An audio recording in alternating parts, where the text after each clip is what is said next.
सत्संग करते हैं गुरुजी जब जयपुर गए थे। ये इसलिए मैं पुराने सत्संग कर रहा हूँ because with passage of time I feel that people would forget all about this because ये सत्संग तब के है जब हम जुड़े ही थे गुरुजी से 95 में, और ये 92 का सत्संग है जो हमें जिनके साथ ये बीती थी, आप बीती हुई थी, जिनके साथ ये सत्संग हुए थे, उन्होंने उस टाइम पे शेयर किए थे। आप सब जानते होंगे जग्गी गरेवाल अंकल और रिम्पल गरेवाल दीदी, जिनके बारे में वो बिना पेट्रोल के जब गाड़ी चलाई थी गुरुजी ने जलंधर से लुधियाना तक, इनके बारे में लाइट ऑफ डिविनिटी में भी इनका सत्संग है। तो ये बेसिकली इनका सत्संग है। 1992 में मामा जी brigade general Mohan Singh, he was posted in Jaipur, और गुरुजी उनके पास, वो जयपुर कैंट में रहते थे, तो गुरुजी उनके पास गए कुछ दिनों के लिए। तो उन्होंने ही वाज सो हैप्पी, आसपास हर जगह बात फैला दी कि ऐसे ऐसे हमारे पास गुरुजी आए हुए हैं। तो आस पड़ोस के कई गांव वाले बसे भर के गुरुजी के पास आना उन्होंने, और गुरुजी ने, आप सब जानते हैं जैसे वो गुरुजी कोई सरमन नहीं देते, कोई प्रीच नहीं करते थे, ना करते हैं। तो वो लोग आते जरूर, और गुरुजी ने with a shaking of his hand he would just basically bless them and he would not talk to them per se। तो उनको सेटिस्फैक्शन नहीं मिल पाती थी जो आस पड़ोस से आते थे। लेकिन एक प्रथा होती है राजस्थान में, जो मुझे बाद में बताया गया, वो उन्होंने ही बताया कि लोग जब भी किसी रिलीजियस स्थान पे या किसी गुरु से मिलने जाते हैं अपने घरों को छोड़ के, तो एक मन्नत मांग के जाते हैं कि भाई घर से कि जी मेरी ये मन्नत पूरी हो जाए, ये हो जाए। तो वो काफियों के साथ जो सुनने में जो ने मुझे बताया गया कि काफी लोगों की मन्नतें गुरुजी के पास जाके पूरी हुई, और वो उमड़ उमड़ के और लोग भी आने लगे गुरुजी के पास। इस दौरान एक बुजुर्ग, कोई गांव का सरपंच गुरुजी के पास आया और उसने कहा कि गुरुजी बाकी तो सब हम पे भगवान की काफी कृपा है, बस पानी की कमी है। रेगिस्तान एरिया है, it's a desert area, Jaipur and I mean Rajasthan. So यहाँ पे पानी की किल्लत है, तो आपकी कृपा होए तो हमें यहाँ पानी भी आ जाए। तो गुरुजी ने उसको कोई उपाय बताया। उसने कहा कि जी इस साल सूखा बहुत है। उस सरपंच ने कहा, बुजुर्ग सा था, कि सूखा बहुत पड़ा है गुरुजी हमारे यहाँ, और सारे कुएं सूखे पड़े, तो काश उनमें पानी आ जाए। तो गुरुजी ने कोई उनको उपाय बताया और कहा कि भाई ऐसे ऐसे करो तो पानी आ जाएगा। लो एंड बिहोल्ड, जो गुरुजी ने बोला सत्य वचन वाली बात है, कुछ दिनों बाद वहां पानी आ गया। तो फिर आए गुरुजी के पास शुक्रिया अदा करने, थैंक्स करने। तो गुरुजी ने बोला कि पानी आ गया, कहते हाँ जी। तो गुरुजी कहते ये खारा है क्या? तो उन्होंने फिर कुछ उनको उपाय दिया कि गुड़ डालो इसमें, ये मीठा होएगा, समथिंग ऑन दोज लाइंस।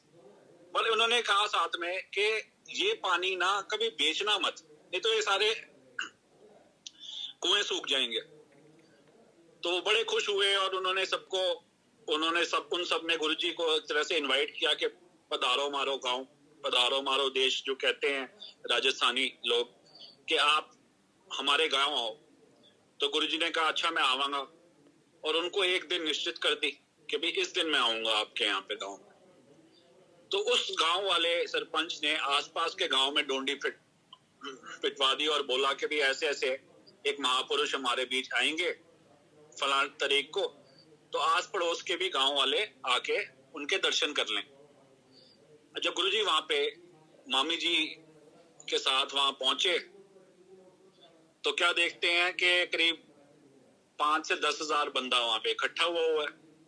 तो गुरुजी ने, आपको जैसे पता है कि जहां पे भी कोई सत्संग या संगत होती थी तो गुरुजी प्रसाद बांटते हैं। तो गुरुजी ने उनसे पूछा कि जी प्रसाद का कोई बंदोबस्त किया है? तो वहां सिंपल लोग हैं, मतलब वल छल वाले लोग नहीं होते। तो उसने एक मिठाई का डब्बा गुरुजी के सामने रख दिया। तो मामी जी गुरुजी को देख के बोलती है, गुरुजी ये एक मिठाई के डब्बे से क्या होएगा, यहाँ तो 5,000 8,000 जनों की संगत है। तो गुरुजी ने कहा कुछ नहीं, मैं संभाल लांगा, एक तौलिया या एक कपड़ा मंगाया और उससे ना वो मिठाई का डब्बा ढक दिया। हाथ डाल के गुरुजी ने वो पूरी संगत को उसी डब्बे में से बरताया, हाथ डाल के तौलिए या कपड़े के नीचे, और बांटते गए वो मिठाई। सब जब संगत निबट गई और वहां से जाने का टाइम हुआ तो गुरुजी ने मामी जी को कहा कि डब्बा संभाल ले। और वो डब्बा लेके जब वो गाड़ी में जा रहे थे तो एक किसी खेत के कोने में गुरुजी ने गाड़ी रुकवाई। वहां से देखा कि दूर से एक औरत इस खेतों में से भागते हुए आ रही है, सर पे उसके एक पंड, बेसिकली एक थैला टाइप का था। तो गुरुजी ने वो डब्बा जिसमें से प्रसाद दिया था वो उनको दिया। जब वो दौड़ के आई, हाथ से नमस्कार किया और चल पड़े। तो उनका मानना है कि क्या वो मां अन्नपूर्णा थी या जो भी थी, मतलब उनको गुरुजी ने वो किया। और ये चमत्कार ये था कि एक डब्बे से गुरुजी ने सबको निपटाया, सारी संगत को भर भर के उन्होंने प्रसाद बांटा। तो ये था उनका एक जयपुर का सत्संग। अब जयपुर का एक दूसरा सत्संग जो बहुत उस टाइम का हमारे लिए एक आई ओपनिंग सत्संग था। This is regarding the first family of Jaipur, Rajmata Gayatri Devi और उनके सुपुत्र कर्नल भवानी सिंह। कर्नल भवानी सिंह, अगर आपको याद हो तो वो सुल्तान ऑफ ब्रुनाई के इंडियन एमिसरी थे, इंडिया में एम्बेसडर थे, उनकी स्पेशल पोस्ट थी। उस टाइम पे Bill Gates was not the richest person in the world, sultan of Brunei was the richest person in the world. और वो बड़े बीमार चल रहे थे colonel Bhawani Singh, and literally 2 जनों के सहारा लेके कंधों पे जब उनको पता चला कि गुरुजी आए हुए हैं जयपुर, तो उनके दर्शन के लिए वो आए थे। कि किसी ने उन्हें बोला कि जी आपकी तबीयत ठीक नहीं रहती, वो महापुरुष के पास जाइए, उनकी ब्लेसिंग होगी तो आप ठीक हो जाएंगे। तो गुरुजी ने उनका सत्कार किया और वो गुरुजी को कहते हैं कि गुरुजी मैं ना, मेरी सेहत मुझे अलाउ नहीं कर रही और मैं अपनी ना एम्बेसडरशिप या एमिसरी जो मैं हूँ सुल्तान ऑफ ब्रुनाई का, ये सरेंडर कर दूंगा, मैं नहीं ये रखूंगा।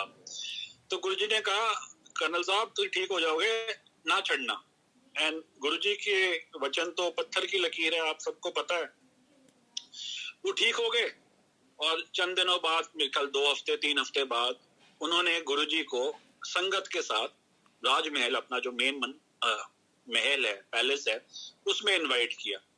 अब संगत क्या थी वहां गुरुजी के साथ, ये गरेवाल अंकल वगैरह थे, मतलब 4-5 जने ही थे। तो गुरुजी इन सबको लेके गए।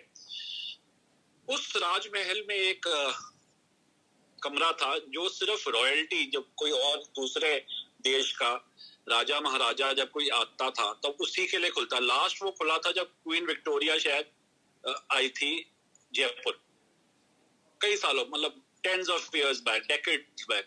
तो वो राजमहल का वो कमरा खुलवाया गया, the ball room, the hall खुलवाया गया मतलब।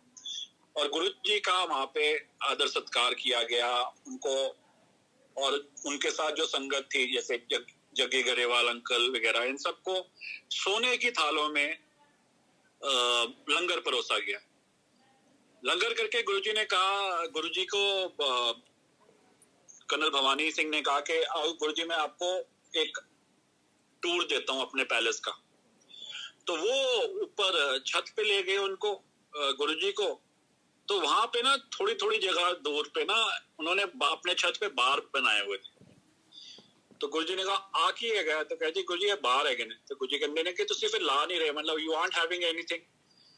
सो कहते ने कि गुरुजी आज मौसम थोड़ा ठीक नहीं है, जब मौसम जो चंगा होंदा ना ताई जरूर आंदा पीन दा।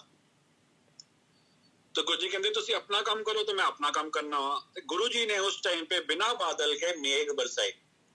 ये बहुत बड़ी बात है, क्योंकि अगर आप गुरु ग्रंथ साहब में भी पढ़ोगे तो एक रब ही है, बिन